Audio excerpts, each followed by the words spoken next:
Hey all Performance Lab fans, this is Morey Croson.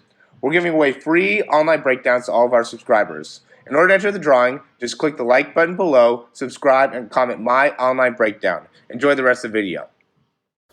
What's up everyone, Morey Croson here from the Performance Lab of California, and we have a new breakdown for you today, and this one is going to be a great one. But I guess always, they're always great, right? We always could take away some stuff from these breakdowns, but this one is going to be phenomenal as well. So, the idea of it is we're going to really go into Usain Bolt, 6'5", runs 9.58 in this race, and Tyson Gay, 5'11", and runs 9.7 in this race. The two fastest people in the world.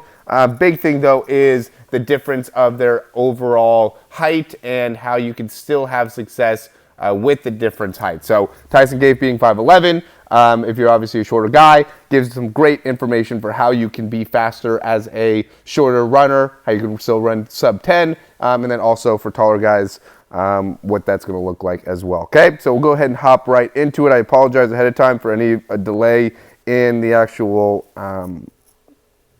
breakdown, just because for whatever reason these things end up, just like what I'm going through here. Ends up messing with me sometimes. But I want to get this part because it's very important. Okay, good. So, should you be able to work this time?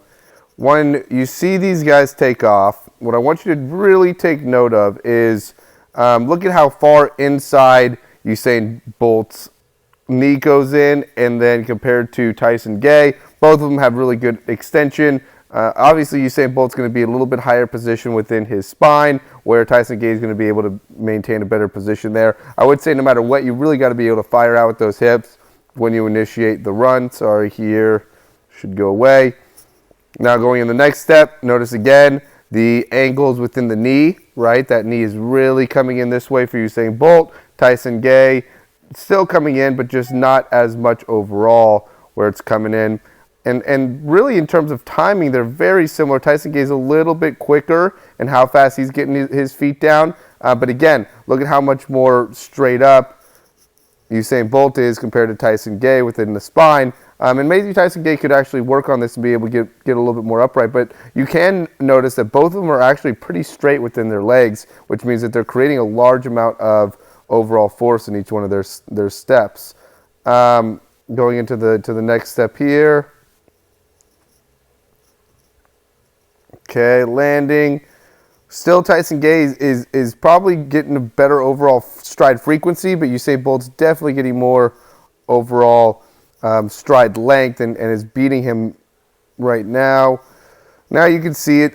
What's happening is we're going into the transition phase, that Usain Bolt really isn't going that far inside with the knee in comparison to Tyson Gay. Now Tyson Gay is almost going further inside with his knee at this time than he was at the beginning, and that's really a key thing to notice here is as they get going, you can see that what happens is that there becomes more inside knee movement by Tyson Gay, who had less inside knee movement during that start, where Usain Bolt goes from having a lot of knee movement at the beginning, a little bit taller, having to utilize a little bit more hip range of motion, or having to be able to compensate for having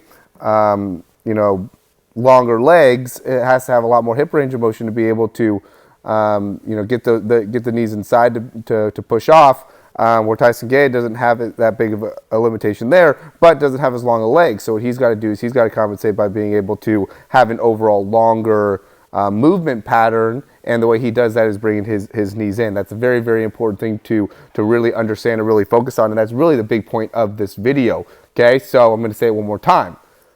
At the beginning, Usain Bolt, a lot more knee bend inside, right? We saw that knee coming in. But then when he gets into top end speed, we can see here, doesn't really have that knee bend, right? He doesn't really that knee doesn't really come inside. It's pretty much straight. In comparison to Tyson Gay, where at the beginning had not as much knee bend, as Usain Bolt, but now that we're seeing him get into more of his top end speed, he probably has more knee bend than he did at the beginning. Now, why is that? The reason why is because Usain Bolt has longer legs, so he's got to compensate for those longer legs, and in the start, he does that by bringing the knees in. Tyson Gay doesn't have that problem at the start where he his legs are too long. He's shorter. He's only 5'11", so he doesn't have to compensate as much at the beginning. But because he's only 5'11", as he gets into his top end speed, he has to be able to lengthen his overall stride. So how he lengthens his stride is by bringing those knees in and getting more of an in to out movement. You can just see in the general movement pattern of Tyson Gay's legs, they're coming in and then they're coming out. They're coming in and they're coming out. So he's using a lot of the outside part of his legs, a lot of the external rotators during his push-off phase, but then he's also using a lot of his groin inside muscles in order to create force during his run. So he's actually very, very strong in more of the abductors, adductors, so the muscles on the outside, inside part of the leg. Not to say that he's not strong in the, his flexors, extensors, but compared to like a Usain Bolt, who's going to be much more flexion extension based, he's a lot stronger in his overall flexion extension. He's using more of those muscles for stability, where Tyson Gay is using a lot of those muscles that go on the side as force producers as well. So it ends up being a combination of both. But when you're seeing this guy sprint, it really ends up being an interesting facet of the whole thing is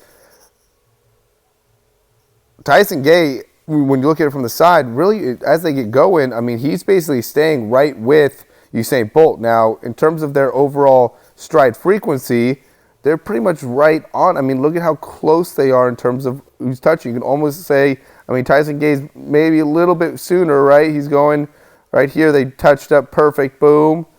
Touched up perfect, and they transition into this one. Look at how much vertical bounding they're getting on each one of these steps. So go, land. Tyson Gay's a little bit in front. And now on this one, he definitely gets that foot down going a little bit sooner.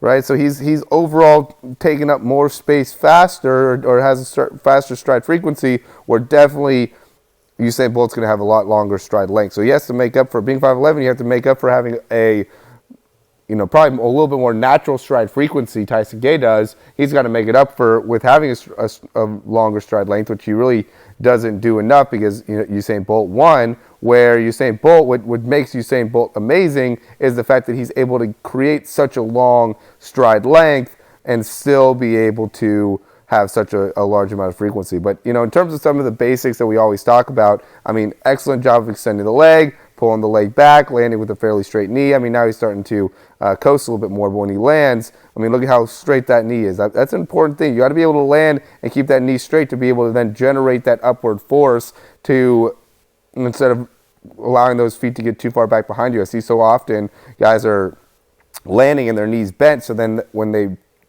push off, their feet are too far back behind them. They're not able to get that same type of vertical force that we're seeing Tyson Gay and Usain Bolt get as they're sprinting. So yeah, I mean, there's a lot of packed information there. Essentially what we wanted to go over is what I went over a few minutes ago with the differentiation between the top end speed of Usain Bolt in comparison to the start, and then also the top end speed of Tyson Gay in comparison to his start. So yeah, let me know if you guys have any questions. I think there's a lot of cool information in here. I mean, there's a lot of basics we can go into sprint stuff. I mean, there's a lot of different videos that we've been able to talk about a lot of the basics that go into your sprint. But this one is definitely a cool one that goes into your height and how your sprint should change based off your height. All right. As always, guys, let me know if you guys have any questions, and we will see you soon. Oh, real quick. Check out our speed program. Check out our online program. Check out the stuff that we got going there. You got free 60-second breakdowns. We want to be able to provide more value for you. We also, in the next couple weeks, we're going to be unleashing a new speed program. Again, we want to be able to help you guys out. Stay tuned for that. We'll probably end up giving some away just to make it so we can keep everybody engaged. So, yeah, definitely looking forward to doing that. And if you want to get that free online breakdown, you can go to our website. You can also go to our Instagram. That's the best way to do it. Leave a comment below as well. And as always, thanks for watching, and we will see you soon. This video, I hope you really enjoyed it. And if you did, you can subscribe down below, and that way you can get updates on any of the new videos that we get. Also, if you want to, you can check out some of our other breakdowns for speed and throwing. We have exercises, also jumping mechanics videos, a lot of great stuff within our channel. Hope you enjoy.